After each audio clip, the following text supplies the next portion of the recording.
Arratsaldeon eta ongi etorri magazinera, gaur platoan gurekin izango ditugu GKS-tik Nora Belaz eta Joanes Belazquez, eta bestalde Barainaingo musika eskolatik Nekane Ibero eta Jon Napal, baina hasteko has gaitezen betiko edukiekin. Gaur 2022aren urtarrilaren 28 da, ikus ditzagun zeintzuk diren gaurko efemerideak. Gaur bezalako egun batean, baina 1880ean, Prudence Crandall Estatu Batuetako emakumeen boto ematearen eta afroamerikarren eskubideen aldeko maistra eta ekintzailea hil zen. Egun berean, baina 1903an, Kathleen Lonsdale irlandar-britaniar kimikaria, kristalografian aditua eta Royal Societyko lehenengo emakumekidea jaio zen.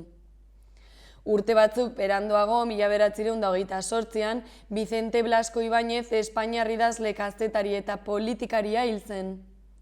Bukatzeko 1930 urtean Espainian, Miguel Primo de Riverak dimisio aurkeztu zion Alfontso XIII 1923ko irailaren 13an hasitako diktadurari bukaera emanez.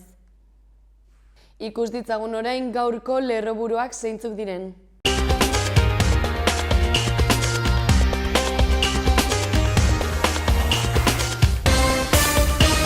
Arratsaldeon eta ongi etorri bertan berri albistegira, gaur urtarrilaren 28 da, ostirala, hauek dira Iruñerriak eta Nafarroak utzitako albiste nagusienak.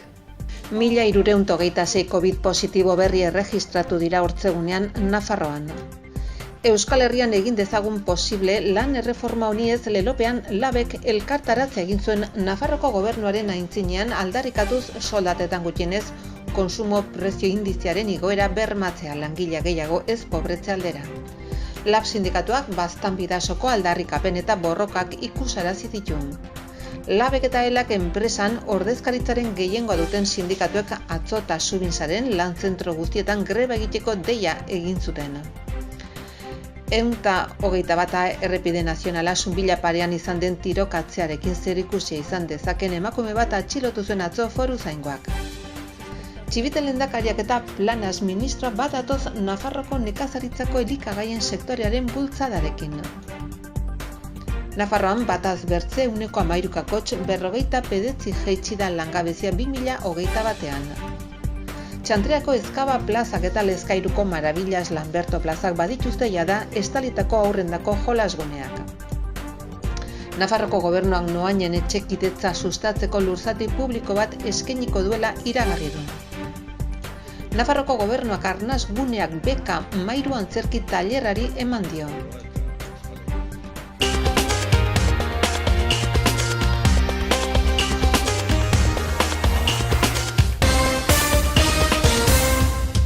Pasa gaitezen asteburu honetako agenda errepasatzera.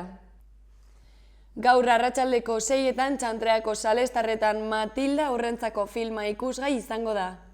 Bestalde, Katakraken arratsaldeko 7etan Azken Patriarka liburari buruz hitz egiteko irakurle taldea bilduko da. Bihar goizeko 9etan Latasako zezendegitik abiatuta Mintzakide mendi taldearen irteera egingo da Ergara. Bestalde, Nonaren sekretua txontxongilo emanaldia izango da arratsaldeko 6etan Mendillorriko Zibiboxen.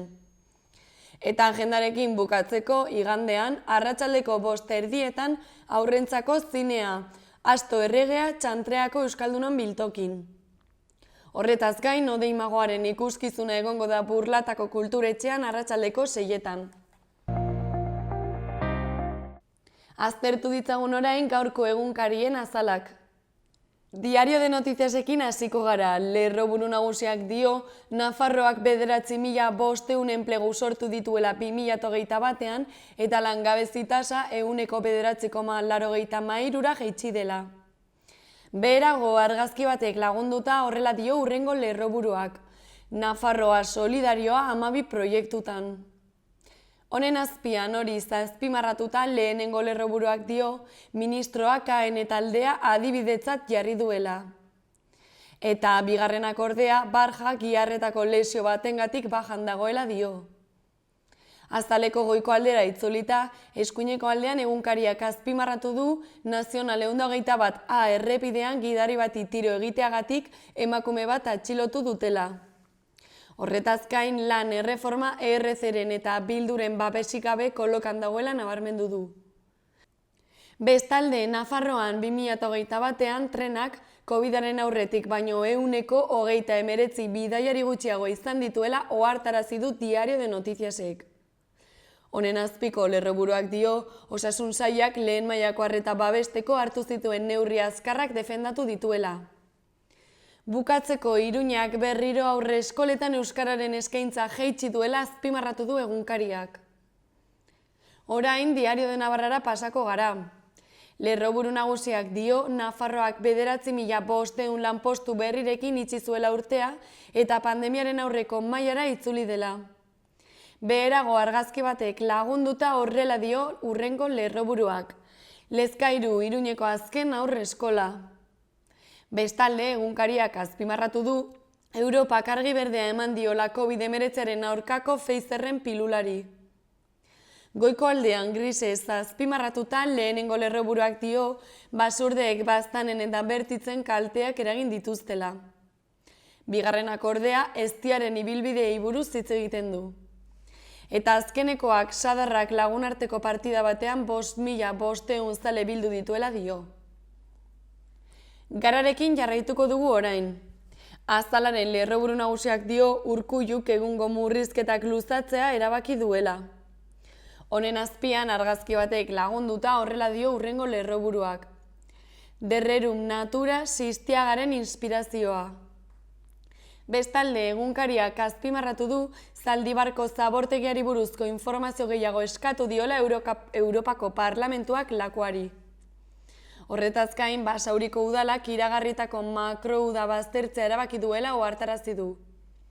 Honen azpian kronika baten izenburuak horrela dio. Iruñerriko kontrakulturaren loraldia eredu euskal zaleontzat. Azalaren ezkerraldean beste kronika baten izenburuak horrela dio. Labek patronalari eskatu dio ez dela bake sozialik egongo erreformarekin. Bukatzeko egunkariak F. Monrabal, DIPC-ko fisikoaren aipuan nabarmendu du eta horrela dio. Ilusioa da egunero laborategian egotera bultzatzen zaituena. Berria egunkaria aztertuko dugu orain. Lerroburu nagusiak dio hegoaldeko langabeziei tasak 8,8an bukatu duela urtea, daturik onena 2019tik. Honen azpian argazki batek lagunduta lerroburuak horrela dio. Teazleek babesa eskatu dute. Bestalde Jaurlaritzak auzitegi nagusiari COVID ziurtagiria edatzeko baimena eskatuko diola ohartarazi du egunkariak. Honen azpian Donostiako Kutxa Kubo aretoan Jose Antonio Sistiagaren 80 urteko lana ikusgai jarri dutela azpimarratu du berriak. Horretaz gain argazki txikiago batek lagunduta horrela dio lerroburuak. Laben okupazioa adegiren egoitzan. Bestalde Foruzaingoak gizon bat atxilotu duela emazteari tiroz eraso egitea leporatuta nabarmendu du. Eta bukatzeko sagardotegiaren garaiari buruzkoa da azkeneko lerroburua. Euskal Herria irratia bukatzeko. Lerroburu nagusiak horrela dio. Ekialdeko Zepaz 20. topaldian. Bestalde Euskal Herria irratiak Esteilaseko Raul Lopezen aipua azpimarratu du eta horrela dio. Ikasleen 60% euskara ikastetik kanpo utzi nahi ditu Jimenok. Bukatzeko irratiak nabarmendu du enplegua sortu den arren bizitza bizigarriak bermatzen ez direla iritzi diola Labek. Pasa gaitezen orain gaurko, biharko eta igandeko eguraldiaren iragarpena ikustera. Ostiralean kantauri isurialdean zerua hodeitsu egongo da, behe-hodeiekin, baina arratsaldean ostarteak gaienduz joango dira. Mediterraneo isurialdean berriz giro eguzkitxorekin jarraituko dugu, egunaren hasieran zenbait lekutan lanbroa eta lainoa agertu arren. Iparraldeko haizea nagusi tenperatura maximoak apur bat jaitsiko dira. Larunbataren hasieran iparraldean behe-hodeiak ugariak izango dira eta hegoaldeko zenbait lekutan lanbroa eta lainoa agertuko dira. Egunaren erdiko orduetan kantauri isurialdeko hodeiak desegiten joango dira, eta arratsaldean eguzkitsu egongo da zerua guztiz garbi geratuko ez den arren. Erdi mailako hodei eta goi hodei batzuk agertuko baitira. Temperatura maksimoen gora egingo dute, minimoak ere gradu pare bat igo daitezke eta izotza bereziki Araban eta Nafarroan egingo du. Igandean egun sentia eguzkitsua izango da, zenbailekutan lanbroa eta lainoguneak agertu arren. Temperatura minimoak apur bat jaits daitezke eta barnealdeko hainbat lekutan izotza egingo du. Arratsaldean kostaletik behe-hodeiak ugarituz joango dira eta egunaren amaieran kantauri isurialdean zerua estaldez dezakete. Haizea aldakorra eta leuna ibiliko da, ipar-ekialdeko haizea nagusituko da eta temperatura maksimoak ezer gutxi aldatuko dira.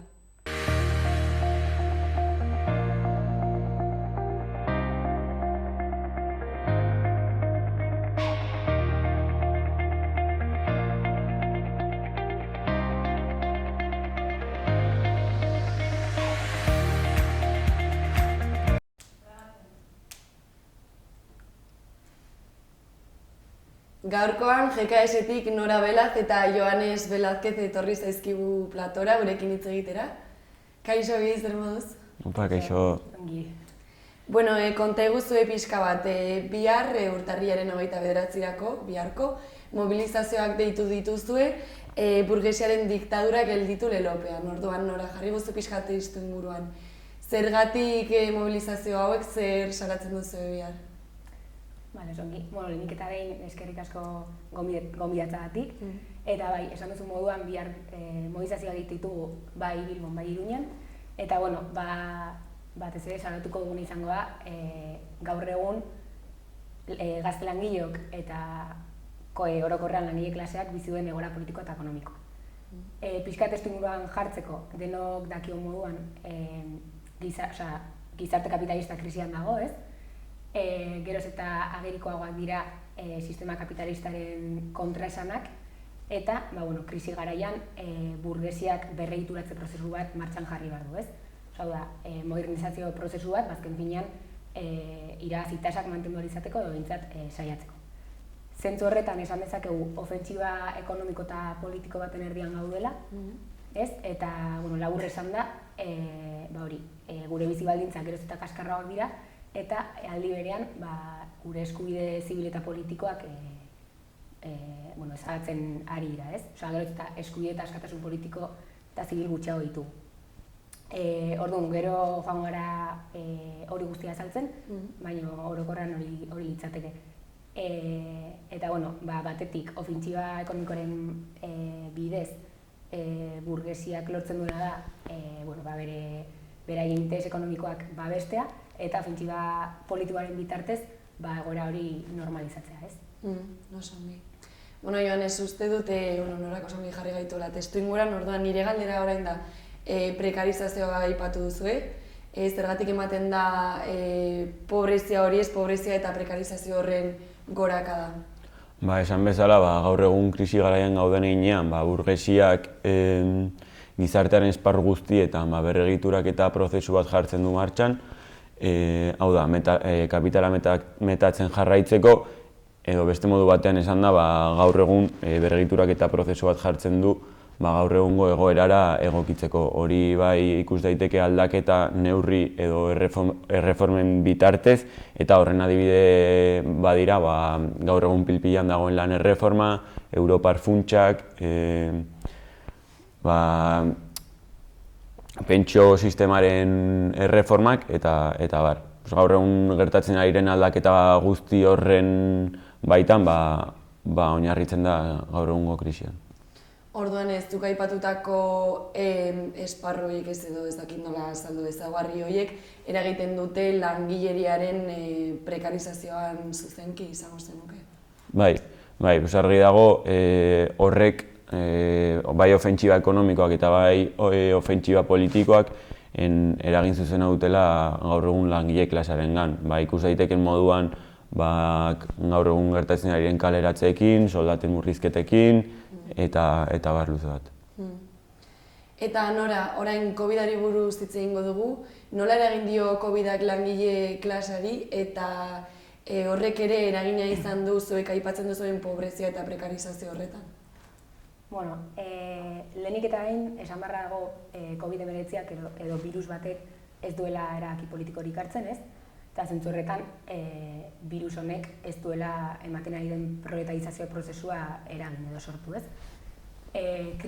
Krisia lehen aipatu moduan lehenagotik zetorren, ez du pandemiak sortu, pandemiaren ondorioz ematen ari ziren prozesu edo tendentzia batzuk azkartu egin dira, baina pandemiak ez du egoera hau sortu, ez?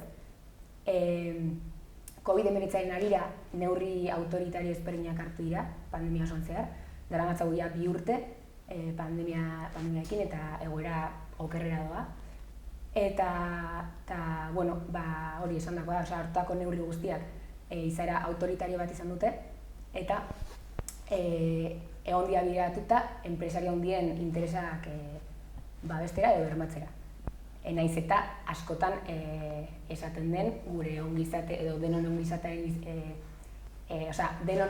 bermatzeko hartzen direla neurri horiek, esan dezakegu horien atzean interes politiko eta ekonomikoa daudela, eta gainera hasieratik alderdi politiko guztiek babestu egin dituztela hartutako neurri horiek.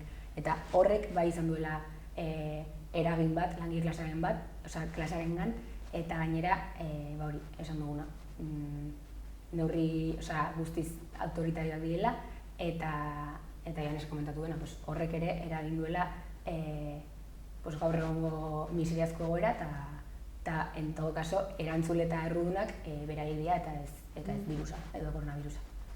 Orduan horrekin esan nahi duzu pandemiak agerian utzi duela jada aurretik zegoen egoera edo... Bai, esan dakoa, krisi hori lehenagotik zetorren, 2008ko krisitik, askotan esan da, esaten zen krisi hori ja superauta zegoela, baina ez zen horrela, eta orain argi eta garbi ikusten da nola proletarizazio prozesu hori ematen ari den, ez? Azkenean Europa gainberan dago, ongizate estatu hori desegiten ari da, edo desegin daia. Zentzu horretan gure gurasoen belaunaldiek bizi izan dutena guk ez dugu bizi behar, hori argi izan behar dugu. Eta bai, krisi hori lehenagotik zetorren eta esan dagoa, pandemiarekin ematen ari ziren tendentzia batzuk edo prozesu batzuk azkartu egin dira, baina hori, lehenagotik zetorren krisi hori. Pixka bat pandemiari buruz hitz egin dugu, baina oraintxe bertan orokorrean nora ez egoeratan aurkitzen da langile klasea? Bai, momentu honetan, aipatu moduan langile klasea oso egoera kaskar batean aurkitzen da, ez? Gure bizi kalitatea geroz eta kaskarroa da, lehen komentatuko moduan, eta aldi berean eskubide zibil eta politikoak urratuak izaten ari dira, ez? Adibidez, esan dezakegu langabezi struktural bat dagoela, ez? Askotan esaten da langabezi tasa jaitsi egin dela, baina geroz eta jende gehiago dago konstantemente sartzen eta ateratzen lan merkatutik, eta geroz eta jende gehiago dago gutxieneko soldata edo salario minimoa kobratzen. Horrekin batean ematen ari da bizitzaren garestitze bat, ez? Ikusten ari gara nola behar izanen prezioek gora egin duten, nabarmen gainera, eta gure erosteko ahalmena geroz eta baxuagoa den, ez? Ez argindarraren prezioa maximo historikotan dagoela, edo gasolina, gasa, orokorrean prezioen gorakada bat ematen ari da, eta bestetik, lehen komentatu moduan, eskubide askatasun zibil eta politiko asko urratuak izaten ari da. Orduan egoera, hori, nahiko txarra eta gainera badirudi gehatzeko etorri dela, ez? Etorkizuna beltza dator. Hori gaur egungo egoerari buruz hitz egin da, orduan Joanes, azkeneko urteetan, azkeneko 10-5 urteetan, ze aldaketa mota jasan ditu?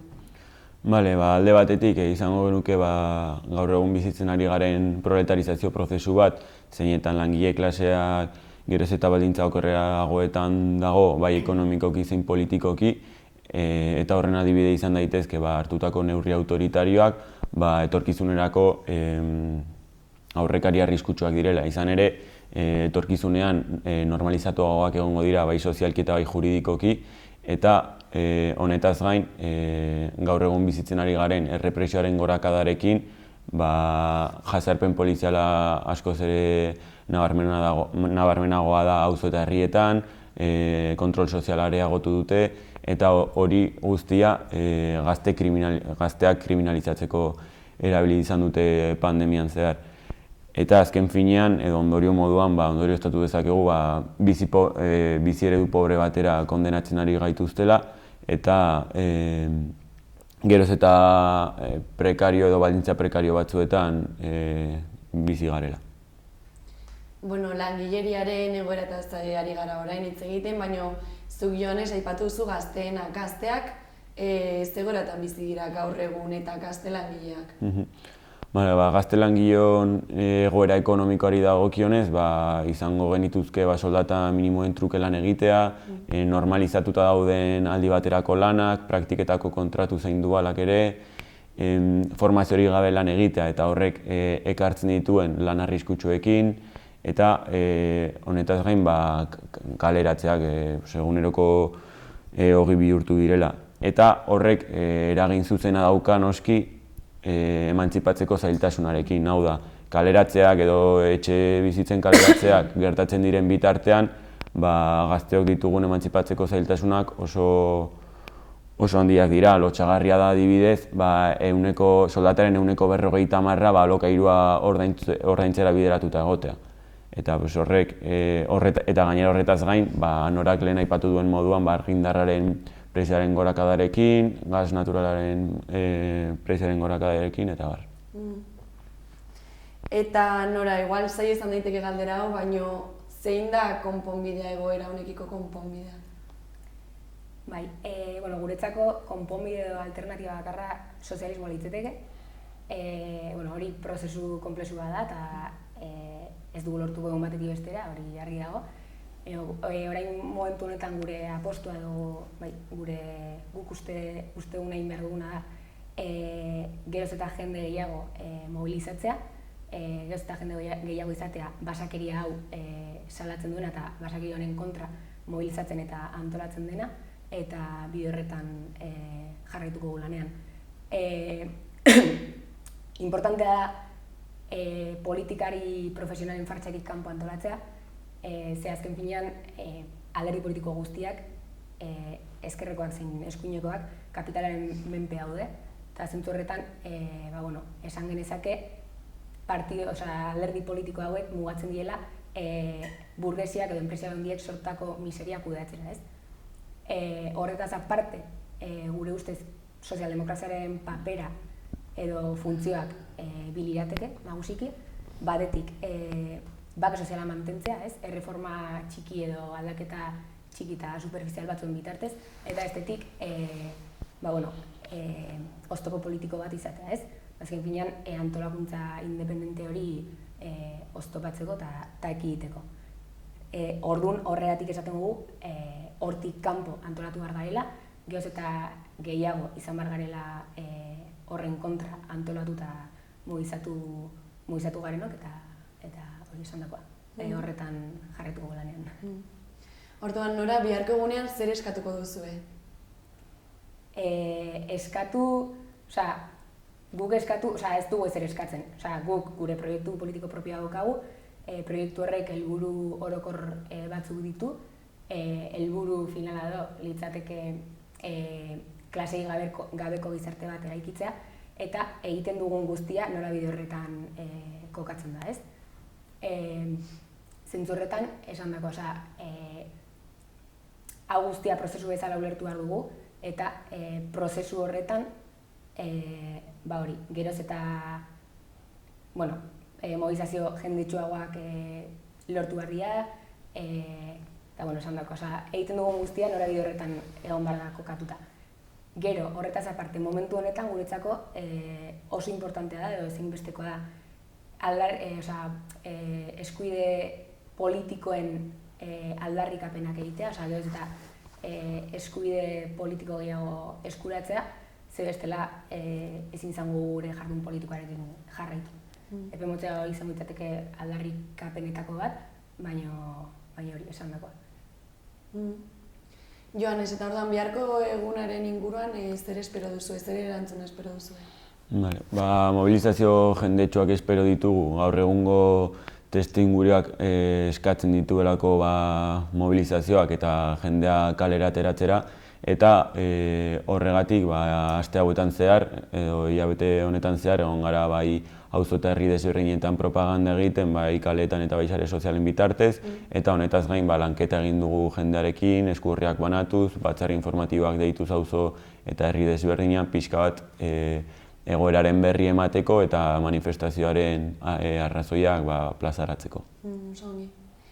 Eta nora, GKS talde bezala, GKS-rentzat, zenbateko garrantzia dauka mobilizatzeak eta bihar bezalako egunak prestatzea? Bai, guretzako oso importantea da mobilizatzea, momentu honetan. Lehen esan dago, konstiente gara mobilizazio hauekin ez dugula realitatea aldatuko, baina lehen komentatu da, hori prozesu bezala ulertu behar dugu, ez?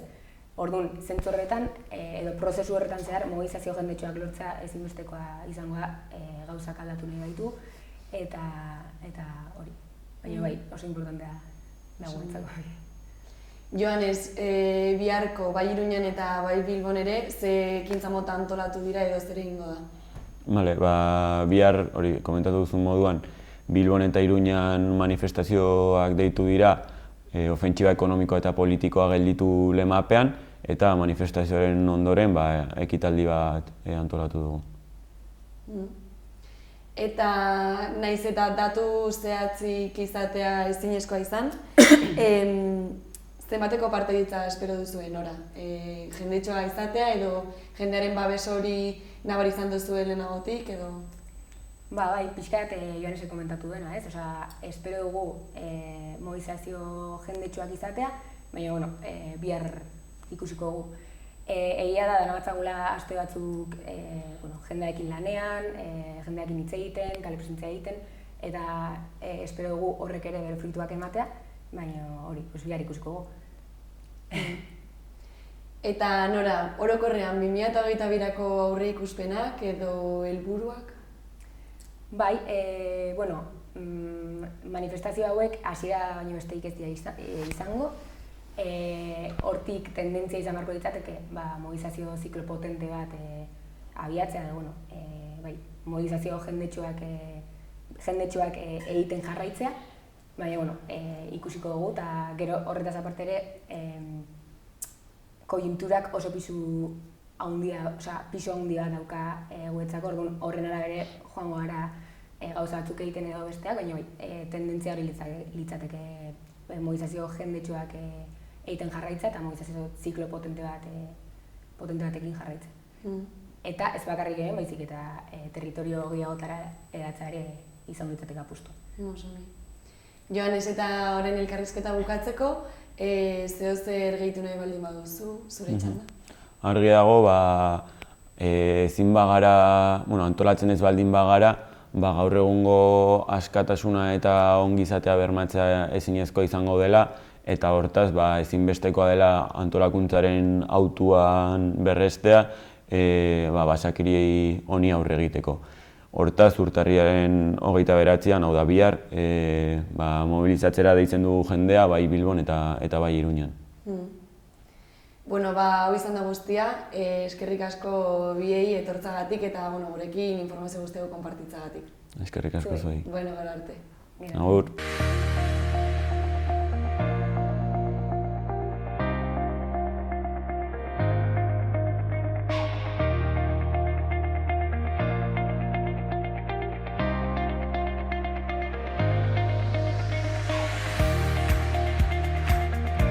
Pasa gaitezen Iruñerriko udaletako albisteak ikustera. Petri Atarrebeako 33. kontakizun lehiaketa abian da. Lanak aurkezteko epea 2022ko martxoaren 18an amaituko da.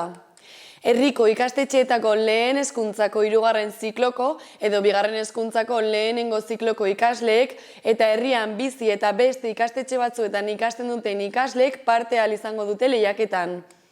Kontakizunak gai librekoak eta originalak izango dira, gutxienez folio batekoak eta gehienez laukoak alde bakarretik.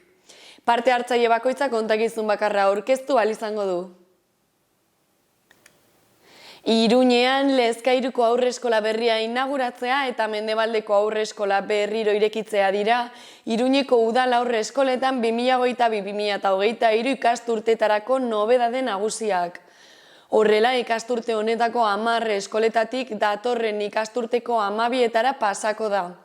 1069 plaza lortzen dituen eskaintza finkatuz, 2021-2022 ikasturte honetan baino 22,5% gehiago. Plaza guztietetik 135,82 384 plaza gaztelaniazkoak dira. 119,85 426 plaza gaztelaniazkoak eta ingelesezkoak, 112,16 330 plaza euskarazkoak eta 112,07 329 plaza euskarazkoak ingeleseko jarduerekin. Bestalde, Iruñeko udalak Txantreako Ezkaba plazako eta Lezkairuko Marabillas Lanberto plazako aurrentzako guneak ireki ditu jada, azken asteotan bi gune horietan estalkiak jartzeko egin diren obren ondoren. Horrela, herritarren eta adingabeak dituzten familien eskaerei erantzuten zaie, aisialdirako, jolaserako eta aisialdirako eremuak estalita izan ditzaten urteko edozein unetan erabilia ahal izateko meteorologia alde batera utzita.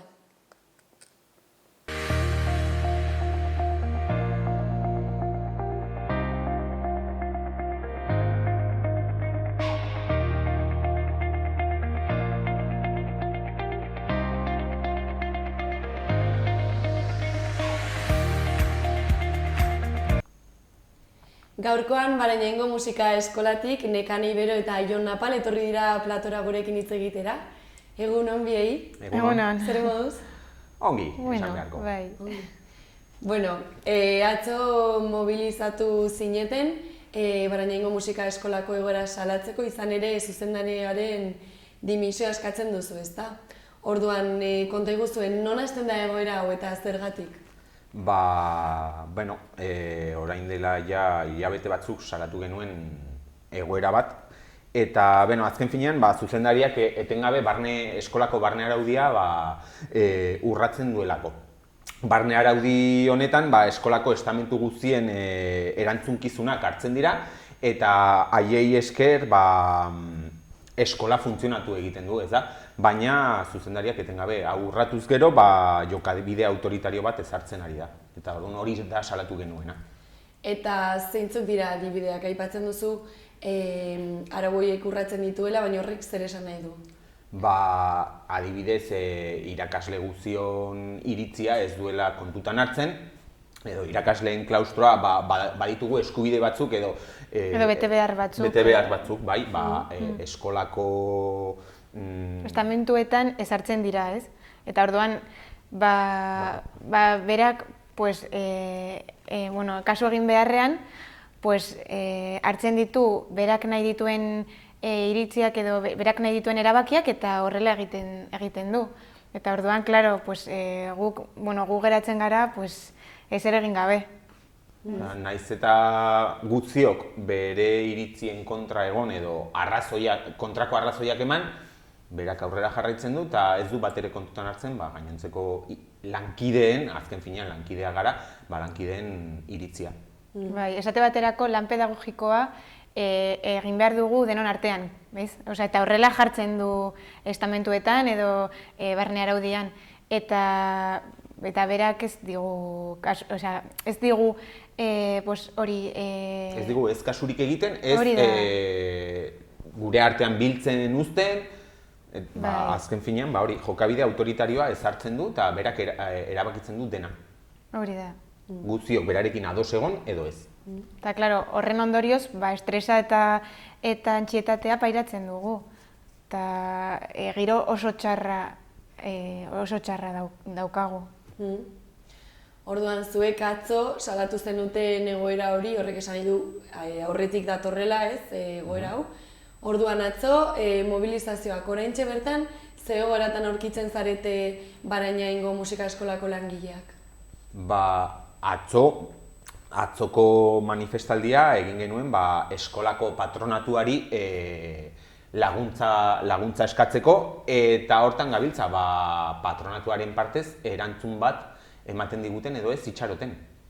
Oraingoz ez daukagu erantzunik, eta hortan gaude itxaroten. Bitartean berdin jarraituko du. Hori da. Ezin dugu gehiago egin.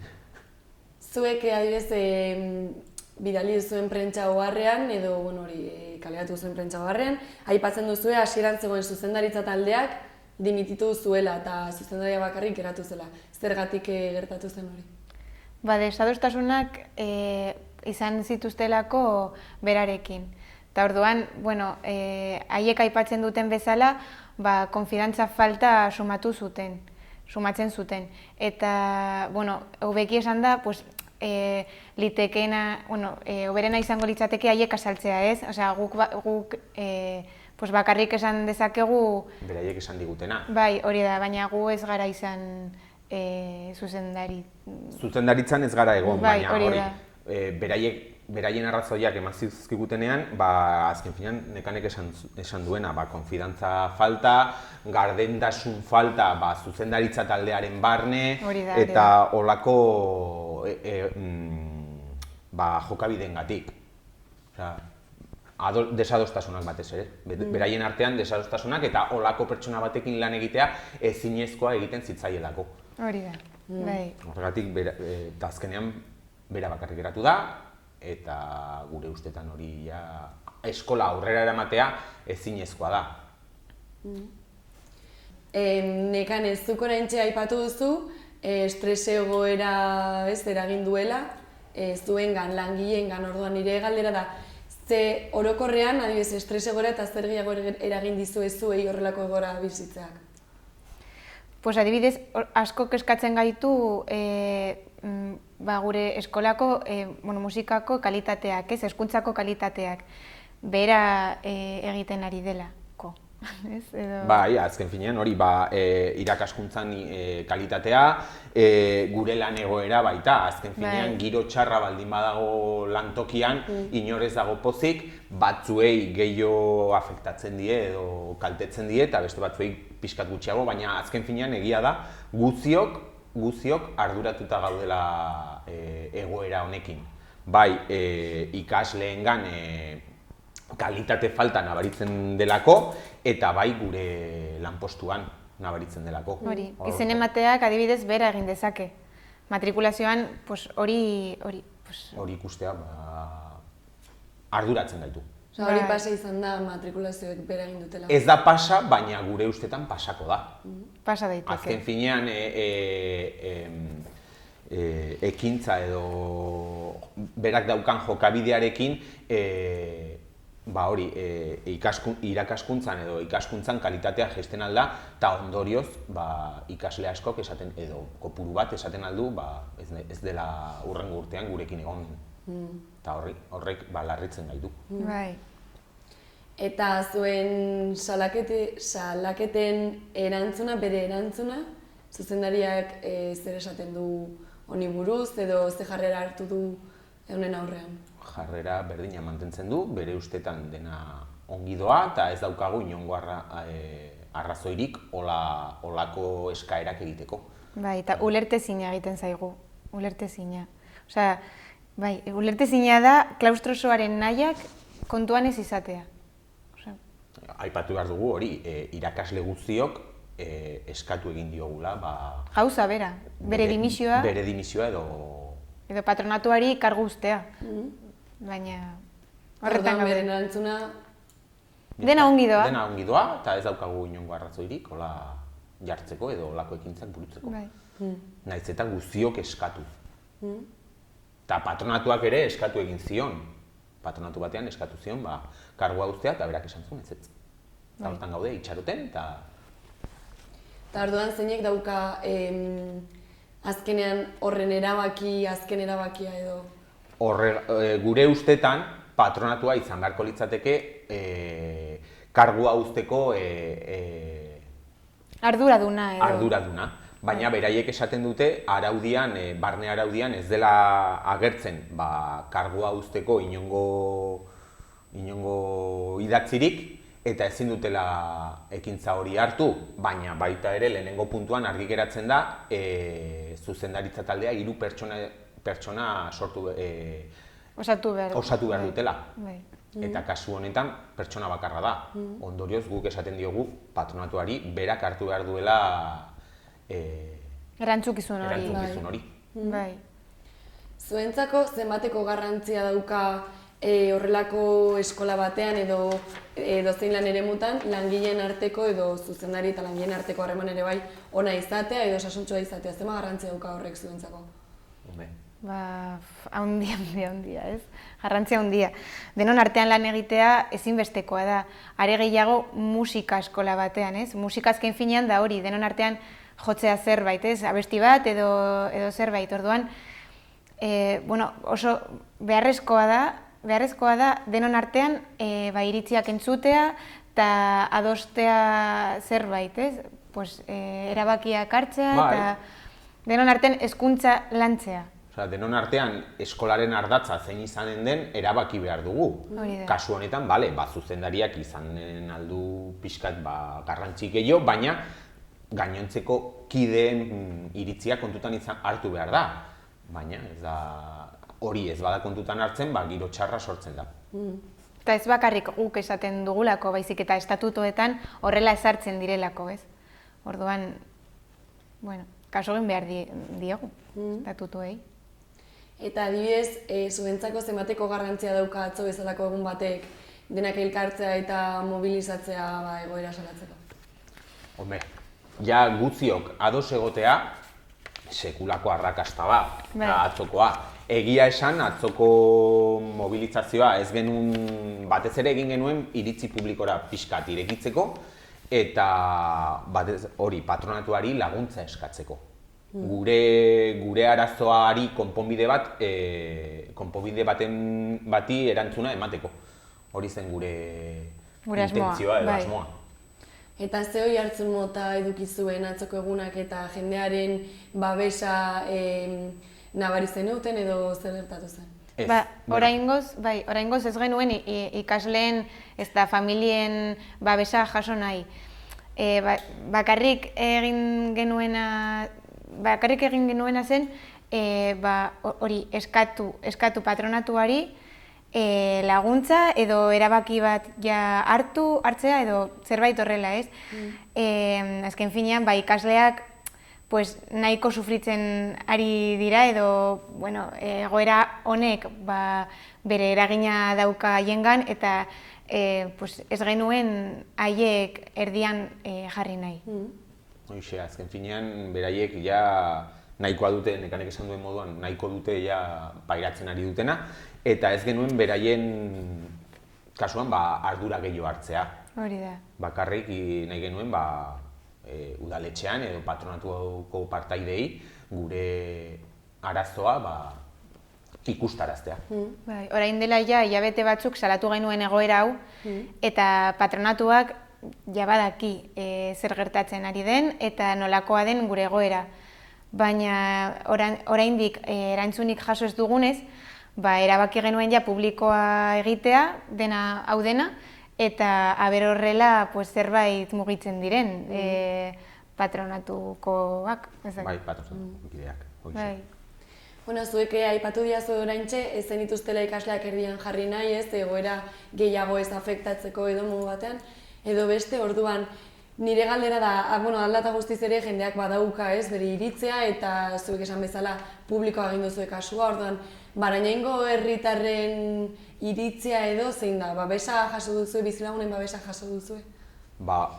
Bizilagunen babesa ez dakigu, oraindik ez dugu deus jaso, eta atzokoarekin oraindik uste dute oso hurbil dagoela, baina egia da ikasleen eta ikasleen gurasoen partez askok beraien babesa eskaini digutela. Ja publiko egin genuenean orain dela hilabete pare bat, ba mezua jaso genituen babesa emateko. Eta guztiok laguntzeko prest daude, behin da berriz galdetzen digute zer egiten alduten, beraien eskuz zerbait egiten alduten, baina oraingoz esan diegu lasai egoteko eta saietuko garela guk gure kabuz hau guztia konpontzen. Baina horrela jarraitu ezkero agian beraien babesa edo beraien ekintzak... Mobilizazioa agian beharrezkoa izango da etorkizunean, baina ez dakigu. Oraindik, hori, ez diegu ezer esan. Baina egia da, astero galdetzen digutela, haizu, zer moduz doa dena, afera hau nola dabil, ze berri, baina, bueno. Eta orduan zuek hori eskertzen duzu. Bai, pila bat. Azken finean, ikaslearekin tratua irakasleok dugu. Orduan, oso tratu ona da guztion artean, eta beraiek nabaritzen dute. Guk gaizki baldin bagaude, beraien klasetan nabaritzen da. Guk ongi baldin bagaude, nabaritzen da baita ere. Oso zaila da egiten zaigu banatzea, baina saiatzen ari gara eta uste dut lortzen ari garela. Baina gizakiak gara, azken finean, ez? Baina adibidez, haiei kontatzean, haiek aipatzen zuten, benetan, ez genuen ezer sumatu, ez? Azken finean, naiz eta arazo bat izan eskolan, gu saiatzen gara ahalik eta hobekien egiten gure lana, ez? Haiek ez pairatzeko gertatzen ari den guztia. Baina, ja erabaki dugu hori gardenak izatea eta horrela dago gauza eta ez gara geldituko lortu arte. Nekane oraintxe, duela gutxi aipatu zu etorkizuna hitza, pixka bat horren arira, hemendik aurrera zer hilabete, orain datozen hilabete hauetan zer espero duzu gertatzea eta zer gustatuko litzaizueke? Zer espero dugun? Ez dakit. Zer gustatuko litzaiguke? Dena konpontzea, konponbide bat lortzea lehen bailen, baina ez badute fitxarik mugitzen beraien partez, guk berdin jarraituko dugu. Dugun guztietan manifestatuko gara, edo gure iritzia publiko egingo dugu, gure egoera salatuko dugu, eta horrela konponbide bat lortu arte. Hori da, etorkizunean gertatzen aldena. Bai, esan behar da oso desatsegina dela egoera hau, ez? Eta guri gustatuko litzaiguke ahalik eta lasterren hau dena bukatzea. Baina ez daukagu beste irtenbiderik. Egin behar dugu zerbait eskola ongi eramateko eta bide egoera aldatzeko. Ezin gara horrela jarraitu, ezin dugu horrela jarraitu eta egoera aldatzeko egin beharko dugu, egin behar duguna. Kasu honetan, ekitaldiak eta publiko salatzea. Eta zuentzako, orain zuek Barainaingo musika eskolako langile bezala, zuentzako irakasle, eta langile edo eta zuzendari baten profil perfektua zein izango litzateke? Galdera zaila, A ber, gutxi gora bera guztiok argi daukagu nolakoa izan beharko litzateke. Gauza da zaila dela hori pertsona bakar batean aurkitzea, baina adibidez, proiektu berritzaileak onartzen eta sustatzen dituen pertsona bat izan beharko litzateke. Giro ona mantentzen duena edo ezartzen duena, ez da? Eta gero, kudeaketa on bat burutzen duena edo eraginkor bat burutzen duena eta rollo ona ezartzen duena eskolan. Bai, eta, eta barne araudia onartu beharko luke, ez? Eta bete beharko luke. Ze hori pertsona honek ez du hori egiten, eta horregatik gaude hemen. Baina, pertsona horrek entzuteko gaitasuna ere izan beharko luke. Eta gure, edo besteon iritziak entzuteko prest egon beharko litzateke. Hoxe. Oso ongi. Bai. Eta bukatzeko, elkarrizketa ja bukatzeko, zer gehitu nahi duzue? Gehitu nahi bali mauzue, zoin txanda. Beno, nire partez, deus gehiago gehitzeko. Eskerrak hemen hitz egiteko aukera emateagatik, komunikabide guztiei baita, atzoko ekitaldean hor egoteagatik. Eta beno, Eta laster konpontzen den, eta noski ikaslei eta gurasoei mila esker, beraien babesa emateagatik. Eta zuei, mila esker. Oso ongi, zuei ere bai eskerrik asko etortzeagatik, kontatu iguzen guztiarengatik, eta hori da, zuek esan bezala, espero dut dena laster aldatzea, eta egonkortzea, hobetzea, eta dena. Eskerrik asko, mila esker. Hale, aio.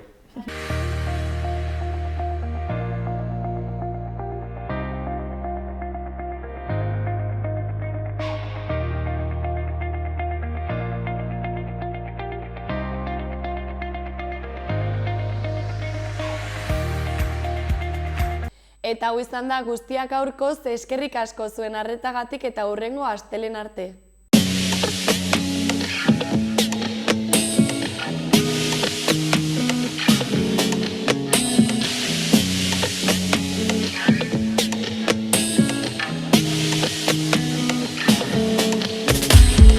Gutxik dakite zer den, orekak ze forma duen.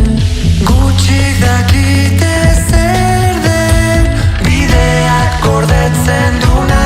Sinetxitan nabil, betiko lo edo. Segi barnera galderak topatzera, zerote da hobe. Mina eman arren, maiz galtzen da edo non, topatzean leion, ezin da bizitzaren zain egon da. Maiz, okei edo kao, luzera zeharo, erlojuak zexago zai bizida. Maiz, galtzen da edo non, topatzean leion, ezin da bizitzaren zain egon da. Maiz, okei edo kao, luzera zeharo, erlojuak zexago zai bizida.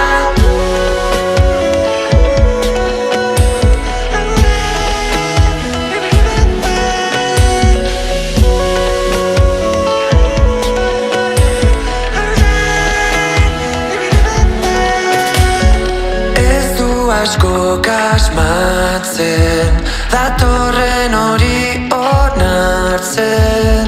Gutxik dakite zer den, bideak gordetzen duna.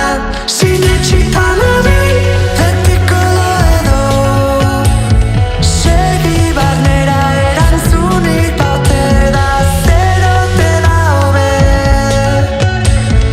Mina eman arren, maiz galtzen da edo non, topatzean leion, ezin da bizitzaren zain egon da. Maiz, okei edo kao, luzera zeharo, erlojuak zexago zai bizida. Maiz, galtzen da edo non, topatzean leion, ezin da bizitzaren zain egon da. Maiz, okei edo kao, luzera zeharo, erlojuak zexago zai bizida. Maiz, galtzen da edo non, topatzean leion, ezin da bizitzaren zain egon da. Maiz, okei edo kao, luzera zeharo, erlojuak zexago zai bizida.